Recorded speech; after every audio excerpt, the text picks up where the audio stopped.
जमीन दलाल कमलेश के ठिकाने पर ईडी का छापा, 1 करोड़ नगद और 100 गोलियां बरामद। नमस्कार, आजाद सिपाही में आपका स्वागत है। मैं हूं राहुल सिंह। जमीन फर्जीवाड़ा मामले की जांच कर रही ईडी ने राजधानी के चर्चित जमीन दलाल कमलेश के ठिकानों पर शुक्रवार को दबिश दी।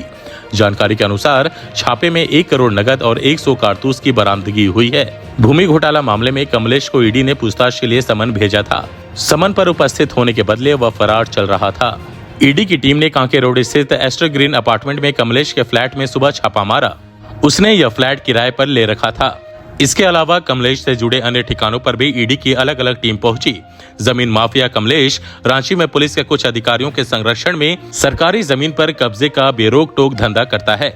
बाद में उसने अपने काले कारनामों में अंचल अधिकारियों को भी शामिल कर लिया। पुलिस और अंचल अधिकारियों की मिलीभगत से महज 7 साल में उसने अकूत संपत्ति अर्जित कर ली है। आदिवासी जमीन पर जबरन जेसीबी लेकर पहुंचा तो गया जेल।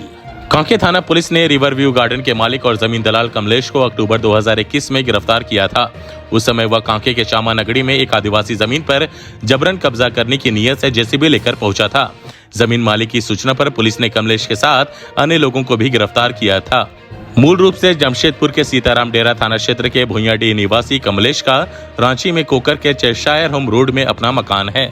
इसके अलावा कमलेश पर कांके स्थित लॉ कॉलेज से सटे रिंग रोड के किनारे करीब 25 एकड़ गैर जमरुआ जमीन पर रिवर व्यू प्रोजेक्ट खड़ा करने का आरोप है। उसने फर्जी दस्तावेज के सहारे लॉ कॉलेज की जुमान नदी की 20 एकड़ जमीन हड़प ली थी। उस पर मिट्टी डालकर जमीन को समतल किया जा रहा था। कांके के तत्कालीन सीओ के निर्देश पर 27 नवंबर 2020 को कांके अंचल अधिकारी ने एफआईआर दर्ज कराई, जिसमें लॉ यूनिवर्सिटी के पीछे स्थित रिंग रोड से सटी जुमार नदी, गैर मजरूआ जमीन और बीएयू की अधिकृत जमीन पर कब्जा करने का आरोप लगाया गया है। मामले ने जब तुल पकड़ा तो जांच एसीबी को सौंप दी गई। एसीबी जांच में भी फर्जीवाड़े की पुष्टि हुई है। हर दल में पहुंच है कमलेश की। कमलेश का राजनीतिक रसूख भी है। वह हर दल में ऊंची पहुंच रखता है। कमलेश ने पत्रकारिता में भी हाथ आजमाया है। उसने फोटोग्राफर के करियर की शुरुआत की। कुछ दिन बाद रांची आ गया। इसके बाद कुछ पुलिस अधिकारियों से उसका संपर्क हुआ तो वह सरकारी जमीन पर कब्जा करने लगा। कांके के चामा में पुलिस हाउसिंग सोसाइटी के लिए जमीन लेने और पूर्व डीजीपी डीके पांडे की उस सोसाइटी में जमीन के मामले में भी वह संदिग्ध रहा है। कमलेश राजधानी और आसपास में आयोजित होने वाली हाई प्रोफाइल पार्टियों में शामिल होता है।